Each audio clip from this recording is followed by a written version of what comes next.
1500 dump.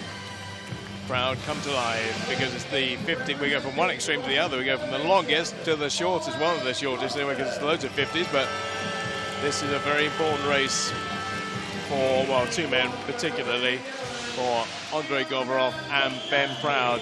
Now, Ben Proud, as we mentioned in the semis yesterday, got disqualified at the start in the Commonwealth Games heats. Didn't even get a chance to make the final. So he's got a bit of catch-up to do in terms of big events here. Czerniak goes in 7 for Poland. There's Andrea Magani, who I've got down coming in 3rd place. I might have gone mad, but that's what I put down when we did little predictions before the session. Damien Veerling of Germany in 6th. The crowd is going, come on, let's get this lot through. We want to see our boy. He's coming soon, don't worry. And here he is. Be careful with that dry ice now. Ben Proud, based in Turkey these days, product of the Plymouth Sewing Academy, for want of a better word. Andrei Govorov, what an amazing year it has been for him. That world record set in Rome, first day of July. 22.27 on your screen. All those stats, of course, are his. In that championship record of 22.73. Ben Proud's British record is 22.75. He did 22.93 in Rome earlier on this year, but got to be honest, it's hard to see past Govorov. He is over half a second quicker than Proud, who's got a bit of a margin over the rest then. And he was the only sub-23 swimmer in the semis. He already made that in the prelims, so it is absolutely his title to lose. Actually, he's defending European champion. However, he's still a little bit far away from his own world record of 22.27. Let's wait and see. I think Benjamin Proud is going to have a terrific start, but Govorov is just so strong. I think it'll take more than 22.92 to win it this time, which is what he wanted in 2 years ago. But we'll see. Finals don't always go to plan, certainly on sprints. Slightly unpredictable. We think Ben Proud normally is the quickest away. But it starts having been quite as good in recent times. Let's see whether he is off the blocks, the quickest away. 0.58, yes he is, but only 0.02 between him and Govorov. Still in the lead, Benjamin Proud. Where's Govorov coming? Now he is. Benjamin Proud still in the lead up until this point. Now it is Govorov's game, and he's going to take it. Let's take a look at the time. 22.27, the European mark. He's just outside with a new championship record. 22.78 for Ben Proud, and that is 3/100ths outside the British record. But Govorov did what we thought he might do and just blazed the trail from 25 onwards. 22.48 compared to 22.78, and Oleg Kostin getting 3rd place for Russia in that 1-2-3 championship record. He'll be happy. It's been a very, very good 2018 for the man from Ukraine. Actually, it is the 3rd fastest swim all time. Only he and Rafael Munoz has ever been faster than this. Rafael Munoz back in 2009 with that shiny suit of his, swimming an incredible world record, only to be beaten by Govorov this year. The British record nearly went. 22.78 compared to 22.75, which is Ben Proud's record. But it wasn't to happen today. Govorov way too strong. I think Ben knew that from the off, even though he got the better of the start marginally, very, very marginally, with Kostin in 3rd place. And where did my 3rd pick come? 8th. Yeah, I'm just to throw my piece of paper up in the air and forget about it.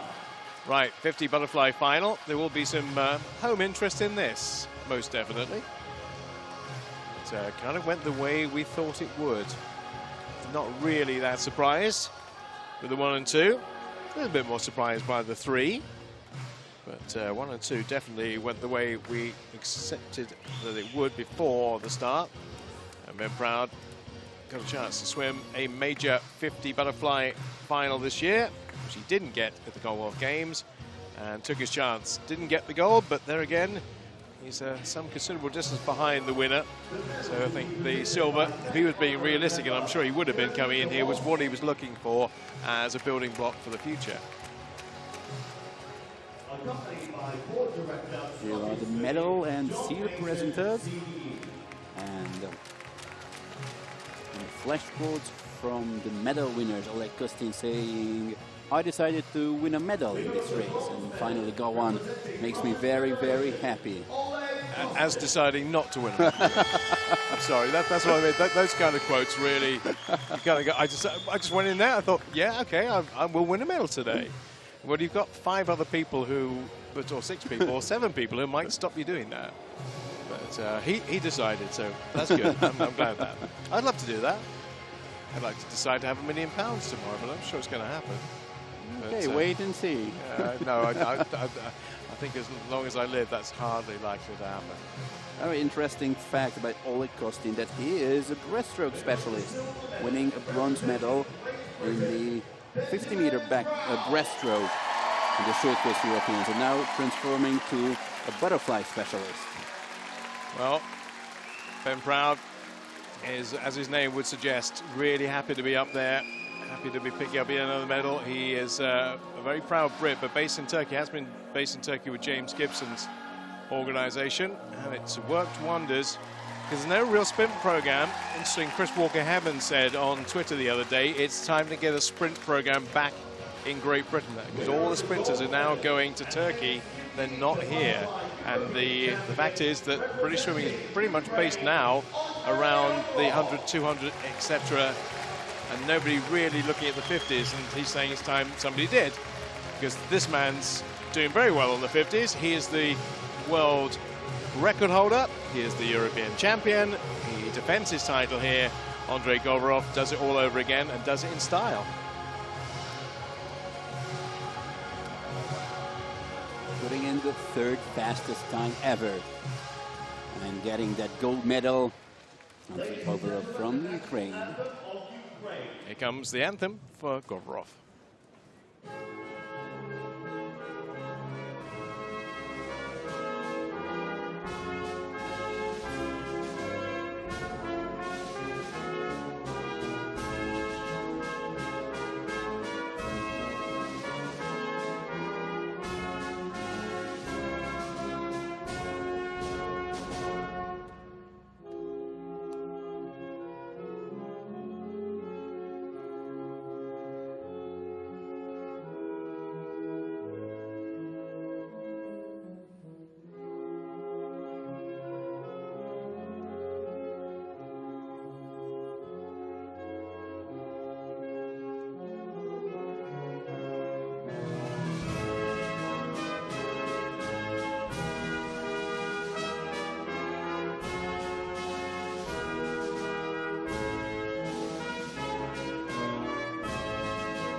Andrei Govorov of Ukraine with the gold, Ben Proud of Great Britain for the silver, and Oleg Kostin of Russia picks up the bronze medal in the 50 fly, which sadly, and we have talked about this in our commentaries the last couple of days, is still not an Olympic event.